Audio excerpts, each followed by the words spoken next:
संप्रोक्ष धेनुमदराम् अमृते कृतय ग्रासमुदराम् प्रादर्शयेतु सतयन्त्वरतेन परिखिञ्चामि ॐ प्राणाय स्वाहा ॐ अपानाय स्वाहा ॐ व्यानाय स्वाहा ॐ उदानाय स्वाहा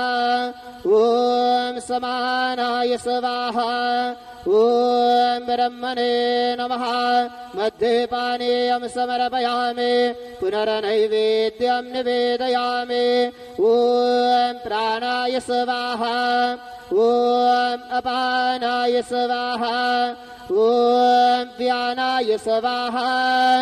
ॐ उदानाय स्वाहा ॐ समानाय स्वाहा ॐ ब्रह्मणे नमः नैवेद्यं निवेदयामि हस्तप्रक्षालनं समर्पयामि मुखप्रक्षालनं समर्पयामि करोद्वरतनार्दे चन्दनं समर्पयामि सद्गुरु साईनाथ देवताभ्यो नमः प्रार्थनापूर्वक नमस्कारं करोमि तथा च मंगल आरार्तिक्यदीपं दर्शयामि शिर्डी माझे पंढरपूर साई बाबार मावर बाबार मावर साई बाबार मावर शुद्ध भक्ति चंद्रभागा भाव पुंडलिक जागा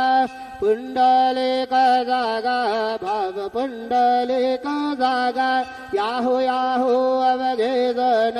करू बाबा से वंदन साई से वंदन करू बाबा से वंदन